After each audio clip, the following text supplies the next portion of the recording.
Hi, my name is Greg Canty, and I'd like to welcome you to the Win Happy podcast. I love chatting to people from all walks of life about their lives and their careers, about the choices they make along the way to pursue their happiness, and what winning actually means to them. I hope you enjoy these conversations as much as I do. Thanks for listening.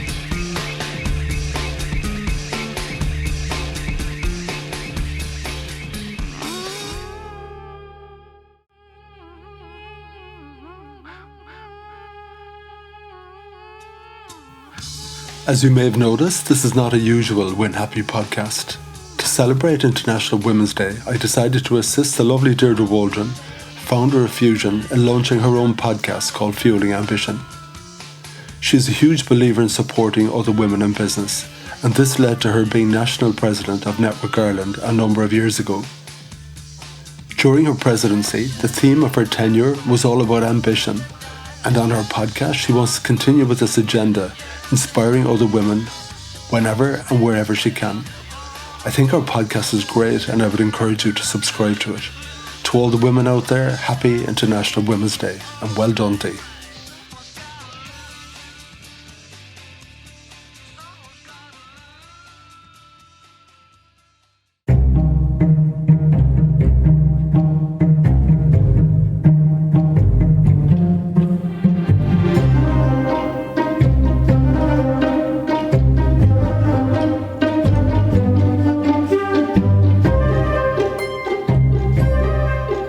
My name is Deirdre Waldron, and I'd like to welcome you to the Fueling Ambition podcast.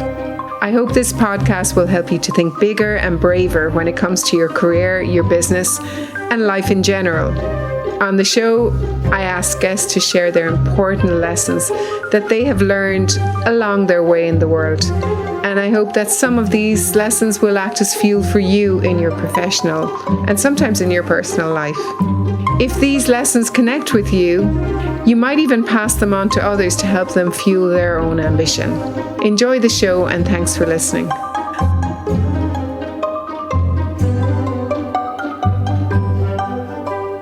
On today's podcast, I'm chatting to a woman who has been fueling her own ambition from a very young age. Anya Collins started her first business at the age of 25, represented her community as a TD in Leinster House as a young mum, where she made a real impact for small Irish businesses, as well as influencing change for children and young adults with cystic fibrosis. Leaving politics in 2016, she now advises many successful Irish and international businesses through major acquisitions, funding initiatives, mergers and expansions. Through all of this, Anya learned some really valuable lessons in life and in business that she's going to share with us today. I hope some of these resonate with you and help fuel your ambition.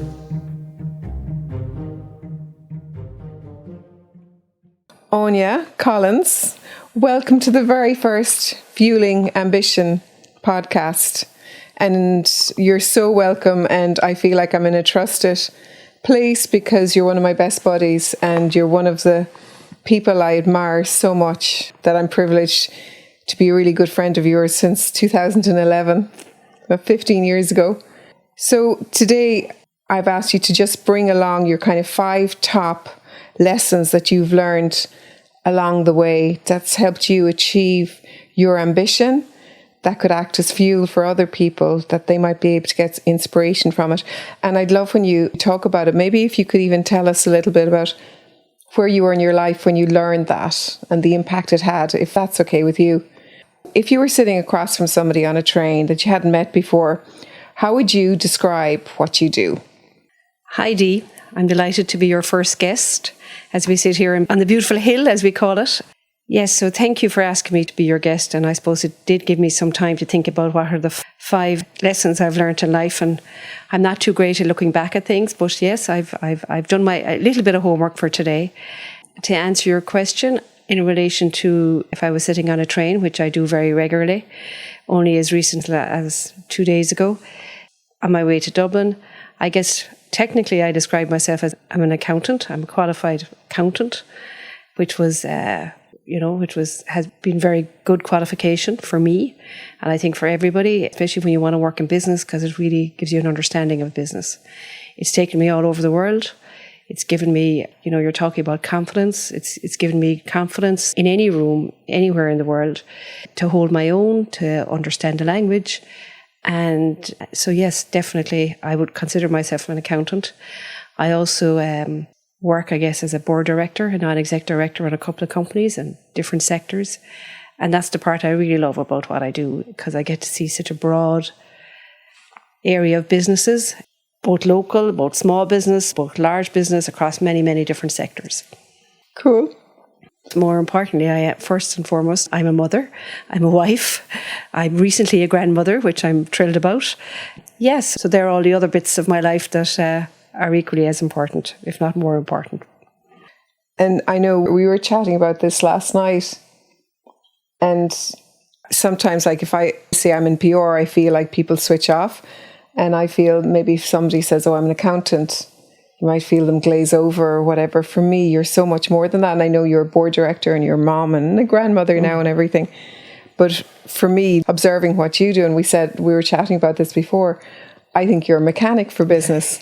Yes, and that was an interesting conversation we had last night about that, because I suppose I grew up in a farm and I have 4 older brothers, and one of them is a mechanic and the other is around cars. For my teenage years, I spent a lot of time around cars and doing different things. And I often call myself the financial mechanic for the business, because when I do work with clients, I really want to get in under the bonnet and get to know the business and be their trusted advisor, be their support. You're often like the counsellor. And I guess you're always trying to bring businesses to help them grow and make the job easier through digitalization or transformation, or seeing how things can be done better. And that's a lesson I always associate with, be open, turn up every day. Like, you never know what's the day going to bring, and every day is an opportunity, and meeting people, every person you meet, they have something interesting to contribute. So it's good to, as I say, one of my big lessons is turn up every day. It's a gift every day to be able to turn up. Fantastic. So that's your first lesson. That's my first lesson. Yeah. And being open, turning up every day. So can you give me an example of that, or maybe the first time you were conscious of that and it led to an opportunity? I guess recently, even when I started working with a client about a year ago, the company's been around for a long time, but it's recently come under a new CEO who's first time being a CEO. The company is Antares Consulting. So we started working with them last year, and we've been working closely with them, or I've been working very closely with them. And now that's turned into an opportunity where I've decided to get involved in the business. And I've just taken up the role as CFO. We're in the process of 2 acquisitions, one in the technology space and another in the sustainability space. So it's a very exciting opportunity for me. And it was all about just turning up, being open, getting to understand the business, getting to support the management team, who at the time was only of 1. So, yeah.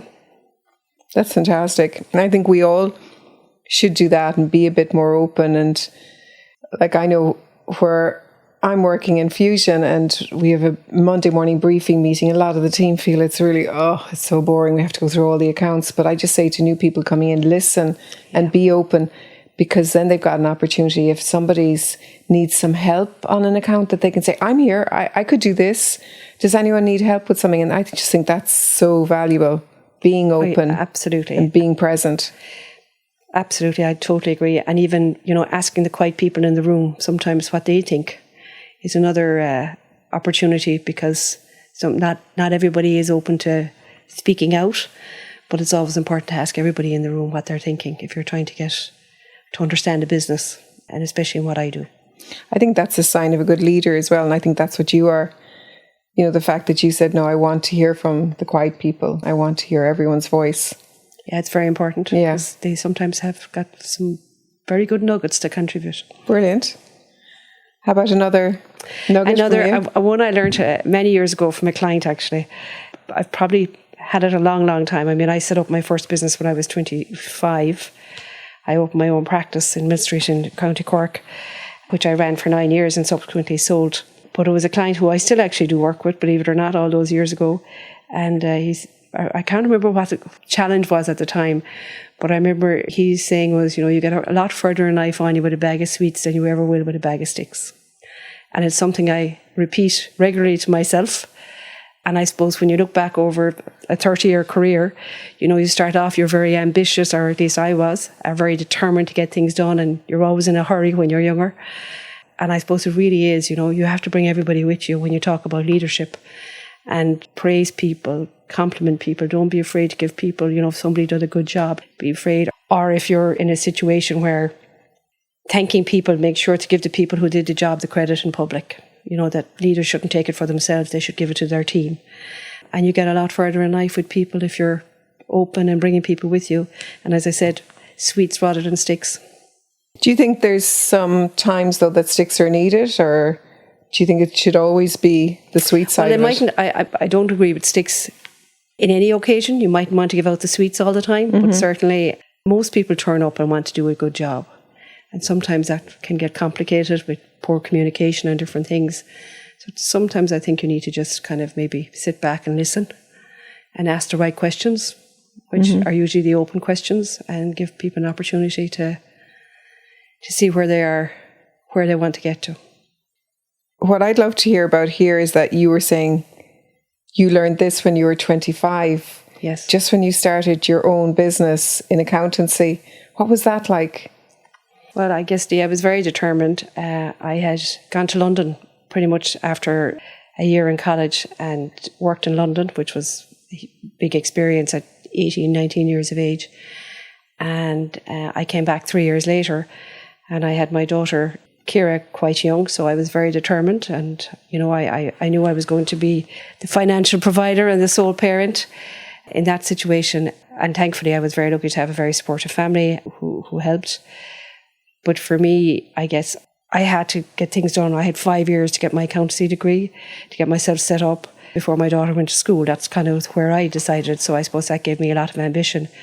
But I was always very determined. And I will say, I suppose when you're young, you don't see it in yourself. But when you look back, I was determined to succeed, and I always loved business.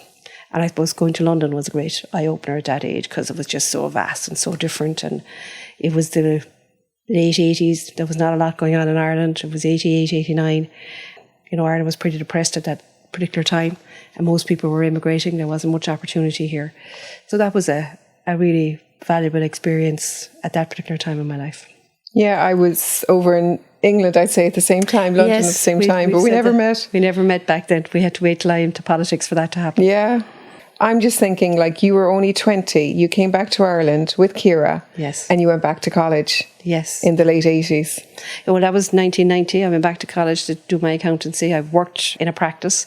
I had gone to college in London, so I had done a diploma in business and finance by night. So I was able to come back, and I started off doing accounting technician and went on to do chartered accountancy and qualified as CPA as it happened. And I worked in a practice during the day, and I went to college at night, and I also worked in a bar at the weekends. So I used to say I had 3 jobs. That's amazing.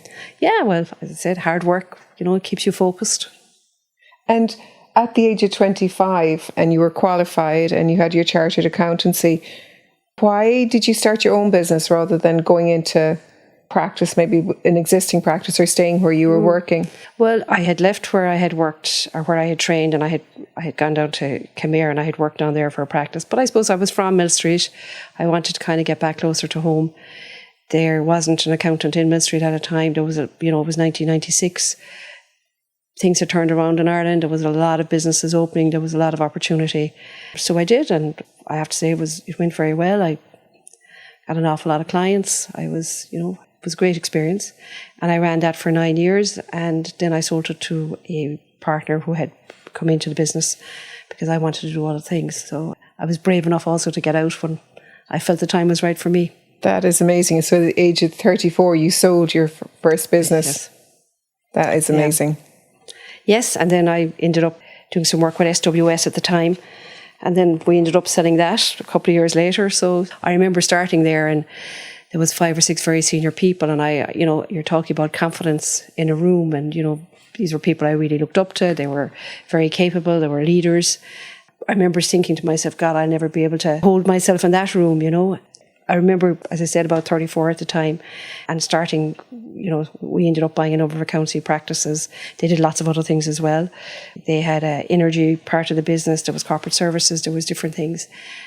But, turned up and put the head down, got through different things that needed to be done at the time. And certainly you build a confidence and you realise that, yes, we all have a lot of ability when we give ourselves the chance to be there, And we all have different styles. So my style would be very different to some of the others. But that doesn't mean to say one is better and one is worse. It's just, be comfortable with your own style. And what do you think when you see Anya in your head now at 34 and in that room with very senior people and probably a lot older than you if you were just 34? Yes. What fueled you back then? What fueled your ambition back then? I would say again, I will always use the word determined. I seem to have that determination, even seems to be in my DNA. I can't explain it, Dee. I just have always been, determined. When I put my mind to something, I'm very determined to see it through, and even tenacious. Tenacious, as you call it, yeah, through thick and thin, I call it, And I always kind of had this ability, I suppose, to maybe kind of see the bigger picture, and sometimes you might have to get through it to get there, and that can be tough, and you have to hang in there and you have to dig deep sometimes to do that. So yeah, I was determined to do a good job, and I had started with a practice down in Listowel that it was a very good practice. We had very good clients, but it was very old school. Like, they didn't have filing cabinets. I remember at the time I was going, oh my God, there wasn't computers. And I remember questioning myself at the time going, how did I end up here? I almost felt to have gone back a step rather than gone forward. But, we rolled up the sleeves, we put in all the systems, we brought the staff. I had a young staff, so I brought those with me, and it was very successful. Wow. I mean, moving from your 20s to your 30s, like I had a conversation with a colleague the other day, and she's depressed at nearly turning 30. And I'm saying, no, your 30s are brilliant. Your 20s are when you kind of give yourself permission to make mistakes, but your 30s, I feel that you come into your own. Did you find that? Absolutely. I think every decade as you get older and you get a bit more comfortable in yourself and in your style, and so definitely, yeah, as you get totally in your 20s, you're trying to figure out where you are, and your 30s, I think you kind of settle in a bit. Your 40s, you get a bit, you're less afraid to try things, So, what's the next? The third one, I guess, is stay curious. Don't be afraid. I mean, we're in a world at the moment that's changing so fast around us with AI, with digital, with, so many things going on from that point of view. And sometimes you can be a little afraid of what you don't know. But stay curious. There's so many ways to learn today. Like, we're here doing a podcast. You can listen to stuff. You're out for a hike. You can learn in so many different mediums today. Very different to maybe when we started out, Dee. So I think it's very important to stay curious and I refer to Antares Consulting, the company I work with. Our CEO is 35. I'm the oldest person nearly in the room. And I still consider myself only about 35, but obviously I'm much older than that now. And I think it's great to be working with different nationalities, different age groups. And it just keeps you, just be open to that. So stay curious and don't be afraid, or don't say, I know definitely in my 30s I would be saying I could never do that, whereas now I don't say that anymore. Try everything. You just don't know. Don't be afraid. Where there's a will, there's a way. And you'll learn something in every opportunity you go for. And I think that lesson, it's as strong for your personal development as well as your professional development, absolutely. Isn't it? Yeah, sure, they're hand in hand, really. As a leader, you have to become far more emotionally intelligent. You have to understand people, and that grows you as a person. And because it's all relationships, it's either relationships with people at work, it's relationships with your family, your husband, your partner, your parents, your children. They're all relationships. Emotional intelligence is a big part of that, as we've learned as we get older. Mm-hmm.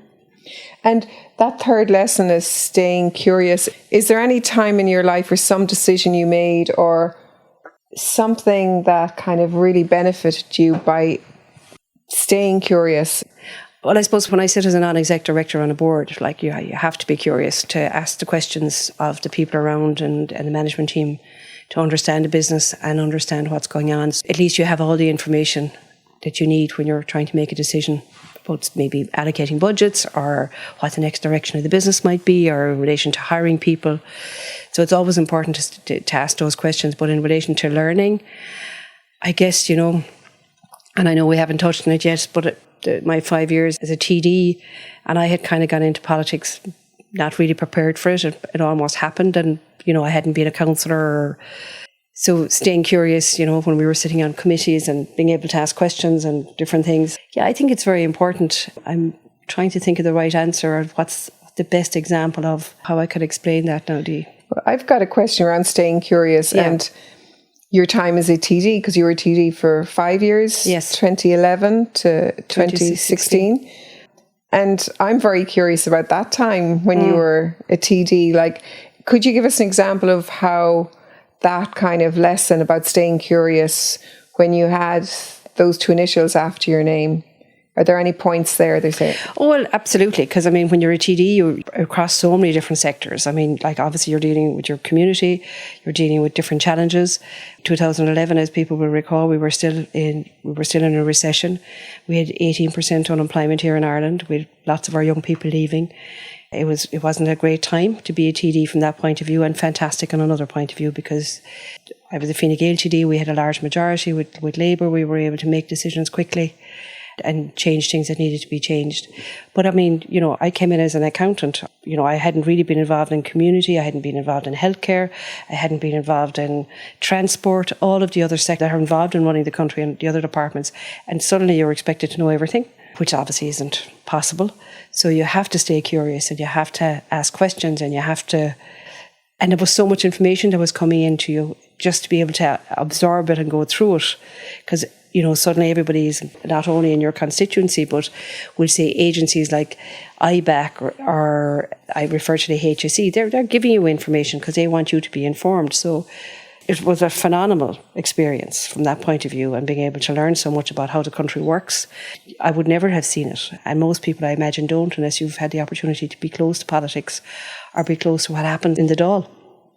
And that curiosity, and being new to so many sectors, you knew the business community inside and out, but things like the health sector, would you ever think, oh, I shouldn't ask that question because maybe I should know that, or maybe it's a stupid question? Or that actually is an excellent question, Dee. And another lesson I probably didn't think of until you asked me that question, but I remember when I was trained to be an accountant, and I trained with John J. Shane and Company at the time in Coachford, the late John Shane. And I remember when I decided to go on and become a chartered accountant at the time, I asked John to give me, you needed a contract. Would he give me the contract for the 5 years or with the firm? And I remember him saying to me, Anya, when you're dealing with clients, there's no such thing as a stupid question. And that was a lesson that has lasted all my life with me. So even when you do think, my God, this could be really silly, or I should know this, always ask the question. Because there's definitely other people in the room who are feeling the same. So be brave enough to ask the question. So we got a bonus. Got a bonus lesson. But that's how I wonder, because when you were, and I'd be watching you in Oireachtas TV or whatever, and I'd be saying, God, she's so brave getting up and speaking there. I couldn't do that. And, I think it's a brilliant lesson. There's no such thing as a stupid question. Staying curious, I think they blend into each other. Absolutely. And when you talk about being in the Oireachtas and standing up in the Dáil, I was shaking my first couple of times doing it. Public speaking is not something I like. I'm not sure a lot of people do like it. Some people do. But again, you can learn and you can become better, and you can, you find your tips and your tricks and you figure it out. And I will never be comfortable doing it, but you do get better with a bit of practice. And so, again, don't be afraid. Everybody else is the same. I do think nerves are great, because you don't want to go into something too confident, because then you mightn't cross the T's and dot the I's. But having that little bit of fear, it just might make you kind of maybe do that little bit more rehearsal or prepare yourself more. Absolutely. But I always think that if you have got that little bit of stage fright or whatever, it just means that, you really care about it, but you want to get everything right. And I think being that little bit nervous sometimes can be endearing. It's better than being overconfident and then not having the right preparation. Absolutely. And you do need to, as we all do, we all need to prepare for those occasions. But just to let you know that I would be shaking inside. So there you go. Yeah, just go for it. So staying curious. I love it. Staying curious, yeah. What's your next one? My next one is listening. Lesson in life. I think it's really important to listen to what people have to say and truly listen, with the intention of not listening to answer people back or reply to a question. Listen to hear what people are saying and give it the time that it deserves, but also listen to your gut and to your gut instinct, because your gut probably knows you inside out better than any part of your, any other person in your life. And I suppose it's something I've learned to trust more and more as I've got older, is trust your gut. It really doesn't want to put you in the wrong direction. And I would often say some of the mistakes I've made was maybe when I didn't listen to it, when I should have had. And as I said, listen to other people. There's a reason why we have 2 ears, and that is to listen. But listen carefully. Often you can mishear something, or you mightn't listen to what the actual person is saying, especially when you're in your work life, or at every stage of life, but I suppose we're here talking about career. And I do think that what you were saying about listening to your gut. Yes. And I think the older we get better at that, I think. We doubt ourselves maybe more in our 20s and our 30s. We might listen to our gut a bit more. And I think if anyone was listening to this and they're younger or whatever, I would say just trust your gut more, isn't it? Absolutely. Trust it more and just stop and listen to it, because it's always there to guide you. And I think as well, like that listening piece, what you were saying, I think if there's anything around conflict at work or even in your personal life, that if you let the other person do the talking first and just say, no, what have you got to say about this? And no, I'm here to listen to you. Absolutely. And again, very important. And as we were saying earlier, the open questions are very good in those situations. Try and draw the information from what the other person is thinking, Where would you have been in your career, do you think, when you learned that? Okay, now I'm going to listen to this, and it really was valuable. I would probably say in politics, because you see so much and you're in so many different situations, and a lot of the time you mightn't be as well briefed in it as you would be maybe in my case, financial or business matters. So I had to learn to listen to people, especially when you're listening to parents with kids with disabilities or different issues that are really struggling. And I just remember a situation, and it was a mother who was really struggling with a health condition for a child. And I mean, people go through so much, and it was just one of those. And I said, God, we should listen more to people. What would you say would be your biggest achievement around those 5 years in politics in Leinster House? What would have been one of your highlights? 5 years is not a lot in one sense, but it was a busy 5 years. I refer to the 18% of unemployment, and by 2016 that was well down to, I think it was down to about 6%, which was phenomenal. We got to do an awful lot in that period because, as I said, we had a majority with Labour and Fine Gael, and it was a busy time, and the country needed it. As everybody knows, we had the IMF in, and they had left, and we had, we needed to work very closely with Europe and with the IMF to get back confidence in Ireland and get investment. From my own, I was on the Enterprise and Jobs Committee, so I would have been a big believer in innovation and supporting SMEs and entrepreneurship. There was a system here in Ireland where people who were self-employed, who take a lot of risk and employ people, as you know, Dee, and I know, there was an unfairness in the tax system where they wouldn't have got what we call a PAYE allowance. Now it's called a self-employed allowance. So we worked, from that committee, we worked very hard to get that changed, which we successfully did, which was, they're all small changes, but they make an impact. And it was actually one of the things that really, and also that if you actually lost your business, previously you wouldn't have been entitled to get any social welfare. It was means tested immediately. Now you're entitled to get it for 9 months before it's means tested.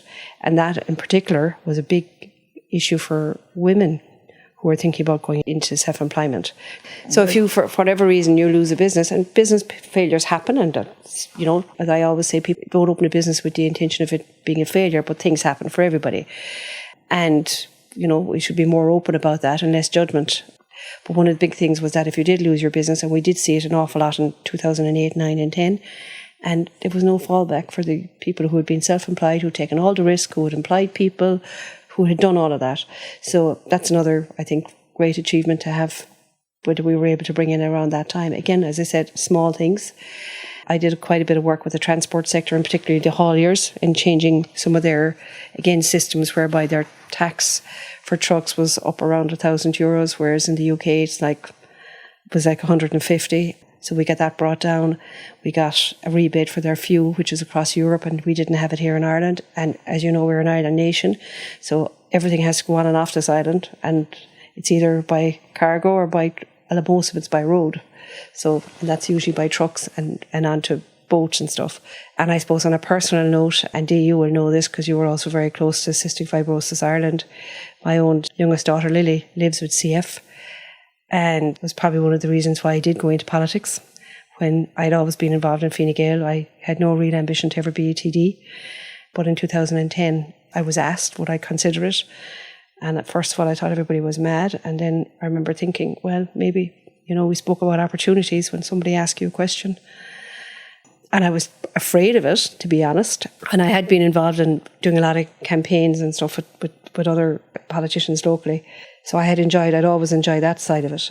So I said yes, and one of the biggest factors for me saying yes was because I thought, there could be an opportunity here for maybe we can make it better for the CF community. At the time and you would have remembered this, it was about getting units built in hospitals that would have isolation and be clean, so that somebody with CF, and for those who may not know what CF is, it's a very chronic lung disease. And we have a very high prevalence of it here in Ireland, so 1 in 19 people are the carrier, and if both parents are carriers, then 1 in 4 chance of your child or your children having CF. In our case, one of our children, Lily, lives with CF. And the transformation in that, she's now 17 from when she was diagnosed, and part of that is due to a drug called Kalydeco, which we approved, I think it was 2012. And the difference about being in the room, whereas I was able to say to our health minister at the time, Dr. James Riley, and our Taoiseach, Enda Kenny, say, you've got the power here to change my daughter's life forever. And I mean, it was a huge amount of money to pay for the drug at the time, and we were in a poor financial state as a country. And thankfully, and obviously all the others who lobbied as well, that drug was paid for, and it's been life transformation for the CF community. Lily has been on it since she was 7. She's never been in hospital other than for checkups. And I know from listening to others, and there's more drugs coming out now and they're getting better all the time. But it means people don't need to be in hospital, so we'll save it in the long run, outside of the financial side of it. But the quality of life for people is truly transformational. For me, if you hadn't mentioned that, I was going to mention it, because for me, that was my highlight of your 5 years. And I didn't realise until you just said it there that that's one of the reasons you became a politician. Yeah. That is so cool. I didn't know that was going to happen, but I was kind of going, okay, Lydia was only 2 when I went into politics, and she had been diagnosed at probably 4 months. So I was obviously still very struggling with this very serious condition that my daughter had, and we didn't know what the future would bring, and we were again learning about it because we didn't know anything about it. So, and at one particular stage I had thought about moving to America. That sounds crazy when we think about where we are now, but because they had better drugs and they had better, but to be honest, I was doing a lot of Google search, and Google hadn't caught up with what had been happening here in Ireland and in other parts of the world, obviously. So thankfully we stayed in Ireland. When I was asked, I was kind of going, okay, that might be something I might be able to do here. At least I'll be in the right room to help decisions, so. But you were in the right room, and you were, right, because people need to hear that case study. They need to know the impact that change will bring. And you were a mom in the room, saying it to people who are moms and dads as well, and saying, this is going to really positively impact people like my daughter, Yeah. And I remember you telling me, this is the way I remember it, that you were walking along the street with the James Minister, Riley, yes, Minister for Health. We were actually coming from a mass of the late Minister McEntee. He died that Christmas, and we'd had a mass for him, I'd say maybe a month or 2 later in Dublin, and we were walking down from the church there. That's Helen McEntee's dad, yeah. And we were walking down we were talking down Molesworth Street, and James Riley called me, and he said, Anya, I have good news for you. We're going to pay. We're going to approve the drug. And I just went, oh my God, that's fantastic. And I took about 3 steps, And I started bawling, crying. And sorry, I'm getting upset at the thought of it. And he said, I was expecting that, or something to those words, you know. So yeah. And he really wanted to let you know that this was going to happen. Yeah. It was going to be life-changing for you and so many kids. And as you said, we were very involved in Yes, that's right. campaigning for CF as well, and getting those dedicated facilities for children and adults with CF. But this was going to take you to another level. It just meant that people mightn't even have to go into hospital as much, because they had this, they called it a wonder drug at the time, Kalydeco. That's right, yeah. And plus the research has continued, and there's more drugs. And I mean, like, in our case, we were very fortunate because the Kalydeco drug really worked with one of Lily's gene types. It mightn't have been so successful for others, but more drugs have come on which have been as successful. So it's continuing. And obviously with Lily being so young, it's been life transformation. And it started precedence as well. We're paying for these drugs, so when another one comes... Absolutely. Yeah. In any condition, because it keeps people out of hospital and it's better quality of life. It's so, like, over a period of time, there's so many benefits. You know, as I said, we're talking about the cost of it, but the quality of life, which you can put a price on, is phenomenal. And for me, that's the biggest impact.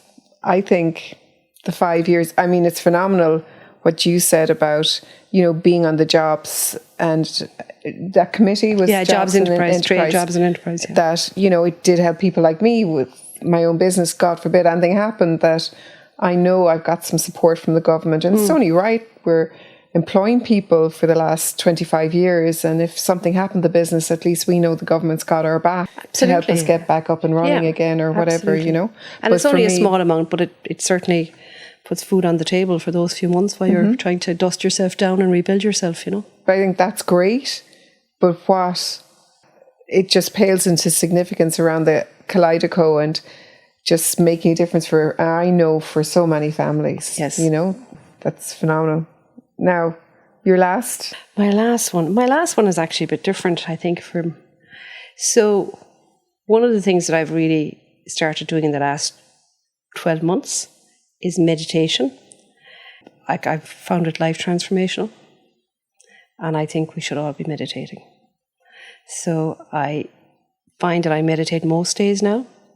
Meditate in the morning, it might be only 5 or 10 minutes, but it helps me to focus and to stop worrying about the things I cannot change, and to focus on the day that we have, and to try and live in the present rather than thinking and worrying always about what might or might not happen in the future, which, as we all know, you could be planning forever, and things change. So it's helping me to start my day, stay focused in what I do every day, what I'm doing, give it 100%, turn up to it, listen for those opportunities that are waiting for you and you don't see them. And I suppose be open to new things. So again, learning new things, not being afraid to try it. So how do you meditate? You do it first thing in the morning? Do it first thing in the morning. I use the Insider Timer app. There's different apps out there. That's the one I find the best. There's loads of different people on there who do meditation with you. I'd like to do the one on gratitude, or the morning meditation, and they'll guide you through it. But, you know, it's about really stopping thinking and learning to breathe. And you can do the body scan. Body scan is where you kind of meditate and you kind of start all through the different parts of your body, and you kind of like think maybe your feet and what they do for you, or your legs, or just be grateful to be here. I mean, we're sitting here looking out at Dulmanis Bay, and it's stunning, and we're so lucky to live in a country like Ireland. And I suppose just being so grateful, and for health and for all the things we have. So I've been really enjoying that experience, and I'm, you know, hoping to do a bit more research on that and stay focused on it. So how do you do it though? You put on the app. Are you just lying in bed then listening to it, or do you actually get up? I usually get up, pose kind of thing. Yeah, I usually get up and sit on a chair, because you kind of try to kind of sit straight and concentrate on your breathing. So you're focusing on your breath and, you know, breathing into your nostrils and making sure that you're doing a proper breath, and your tummy is going out, and exhaling, and then you can time it as well, where you might be, you know, 4 breaths in, 4 breaths out, and it's about calming down the mind. I do it now most days, and I definitely find that if I miss it, I notice it. I find I'm much calmer, I'm much more enjoying life as a result, and enjoying what the day might bring. And can it help you? Do you think if you wake up and there's something stressful on your mind, and it could be about something you have to face that day in work or a personal thing, you find that having that 5 minutes of meditation... 5-10 minutes in the morning, absolutely, because what you learn is that we can't control what might happen. And again, you have to turn up to the day. And certainly I find it helps me hugely. You're a successful businesswoman, a former TD, a mom, and now a grandmother. You're renovating a house. You've just done a massive project on your home in Mill Street. One question I wanted to ask before we finish things up and just summarize everything, and it's about kind of balance, and it's kind of two questions I want to ask you. Once, do you think you've the balance right now in your life? And do you think to achieve everything, do you have to compromise in some way? Have you had to compromise? I suppose the first question you asked me is, yes, I'm enjoying... Well, I think balance is something that I have to work at. So I work out, do personal training twice a week. I'm back doing a bit of jogging. I'm enjoying it. And I recently started yoga. I did my first one-on-one session with a yoga because one of the things I suppose I didn't come up, but I've discovered about 10 years ago I'm dyslexic. So I find it hard to be in a room where I'm getting instruction on, move your arm this way or do that pose. So I'm hoping to do a number of lessons on a one-to-one basis. So I think balance, absolutely. I'm really trying hard this year to finish work on a Friday at lunchtime. I suppose one of my absolute, I enjoy interiors, as you know, Dee, and particularly around styling interiors, I guess. So I love paint and the colours and how colours can impact your life. But probably what I love most is hiking, when I can get out and being where we are. We just had a lovely hike this morning up over Browhead, which was absolutely stunning. I mean, we all get caught up in different things from time to time. And, like before Christmas, I was under huge pressure. We had a company selling, I had a client with a sale on, and there was loads of things going on at one time, and I was working 18 hours days, which I don't want to be doing. But sometimes needs must, and you have to do it. But that's past now, and we've closed off that project. So for right now, where we are, I'm very balanced. Maintaining it is always a challenge. What do you do to refuel? When you were saying you were working those 18-hour days, and we've all have to do it or whatever, but when the tank is at empty, what do you do to refuel? Well, it's hard to keep going when the tank is empty, but sometimes you could just have to keep focused. But then when you get a chance to kind of stop, do. And I suppose refocusing for me is about, I love going to my personal training. I like to be strong, physically strong. So I find that really good. But definitely put me on a hike anywhere, especially by the sea, and I will find, that's my happy space. Oh yeah, I think you got it sussed. Yes. I really think you got it sussed. Do you know about that day? But for the moment, well, I remember in 2019 when we were across the bay, and I just find down here, West Cork, Mizzen is just, it's my spiritual home, and I felt so frustrated because I thought, I'll never have a place down here. And you were looking at me and you were so determined, and you said, Dee, both of us will have a place down here, Very and here determined. we are. I thought, okay, if Anya says it, it must be true. But all of these questions that I was asking you, all of the lessons, there's one kind of thing that I've gotten out of chatting to you, and it's the two big things around starting your own business. Yes. And going to politics. Just a theory I have on those two things, and I don't think it's the only thing, but I'm wondering, a big part of the fuel for you and your ambition, I'm wondering, was it your two daughters?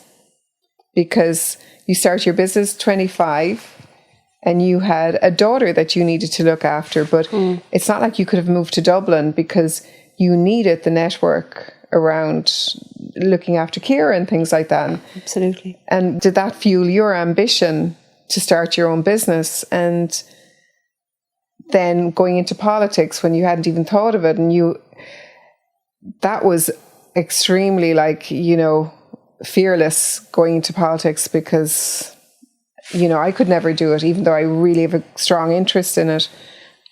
But you knew that maybe in the 5 years, if you had an opportunity to be around the table when they were making decisions around what had to happen around CF, because that was a really pivotal time around that 2011. People with CF, their voices were being heard for the first time. And I know firsthand that a lot of people, even journalists, thought it was just spoiled children demanding ensuite rooms. There was no understanding of why they needed these ensuite facilities, and they could not go into hospital. And they were put into beds beside people with chronic lung problems that were transferable to them. And there wasn't that understanding. And you went into politics around that time. And the following year was transformational for people with CF. I wonder, is there something there that your children fueled your ambition for those two pivotal moments in your career? What I suppose I've never thought about it like the way you just described it. But when you say it back to me, absolutely. I mean, definitely becoming self-employed. And when you speak about Dublin, I actually had got a job in Dublin when Ciara was about 4, and I obviously couldn't take it. I'd been offered a position, but I just wouldn't have been able to move there at that particular time in my life. So the alternative was I decided, as I said, to open my own business. Now, I was probably always going to open my own business, Dee, because I was very determined, and I had that entrepreneurial spirit in me from a very young age. And certainly politics was definitely, Lily. At the start of this, we talked about being mechanics and a financial mechanic, and my son is training to be a tractor mechanic. So there we go. We have them all. They all have had a contribution. Like, if I think back to those questions now, and what I really want people to get out of the podcast is to learn something from you and learn something about you. And I've even learned something about you today, just hearing your story. And I didn't know that you'd started your own business at 25. So I'm just going to sum up your amazing learnings that you've been so generous today. And the first one was like being open to opportunities, turn up every day. And I think that's, if we all did that and just saw, okay, just be open and just look around you, don't have the blinkers on it, look for opportunities. And listen. And listen. You said listening, and listening to your gut as well. That was another big learning. You said as well, just having the sweet approach, the bag of sweets instead of the bag of sticks. And you said there's no real need for the sticks. Just always go to the positive, ask the right questions. And I think that's so valuable for everyone. I'm learning that from you. Just the bag of sweets might be better, and ask the questions, and you'll get it out of people if you ask the questions. I'm a great believer that there's good in everybody, and then 99% of the people turn up to do a good job. See, that's another lesson. The other lesson you had was the staying curious, ask questions. That kind of goes back to the previous one. Yes. And we had, there's no such thing as a stupid question. Absolutely. And then that listening, we have that. And the final thing I think is that everyone should get into a good habit. And I didn't think I did meditate, but the way you're talking about it now, your final lesson was meditate. That's been life transformation for you, and you're just only doing it in the last while? Yeah, the last 12 months, really. I mean, I started it years ago. I actually remember going to a course in Dublin when I was a TD, but at the time there was votes on all the time, so in the time you try to do anything, so I think I got the 3 out of the 6 lessons of whatever I was doing.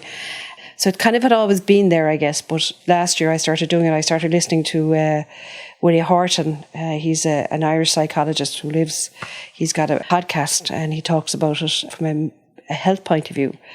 And for doing it, and I listened to him, and then I did his program, and I really got into it. And I have to say, I've found it life transformation. The way you describe it, I think I'm doing it. I think when I do my work with yoga with Adrienne in the mornings, because her first 5 minutes is you just close your eyes and you breathe. Yes. And get rid of whatever's in your head. So maybe I'm doing it anyway, but I do feel that makes me calmer. And even if there's something stressing me, I'll breathe in through my nose and out through my mouth a few times. Yes. And the world is so much a better place when you just do that. Just take a pause, as we'd say, Certainly, Dee. We'll have to go down to the beach and do a bit of meditation soon. Anya, thank you so much for being my first guest. My absolute pleasure, and best of luck with your podcast. I look forward to listening to the many interesting guests you'll have along the way. Yeah, thank you so much. And I've learned so much today, and I hope whoever's listening in has as well. They're just gems of really good advice, and thank you so much for sharing it with me and with the listeners, whoever's out there. Thank you. Thanks, Dee. My pleasure.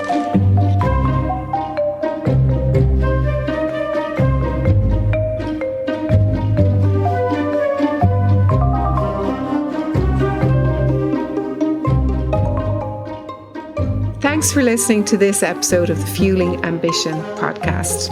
I hope you enjoyed the show and that you can take some learnings from it into your own life and into your career. If you'd like to get in touch, I'd love to hear from you at Deirdre@fusion.ie.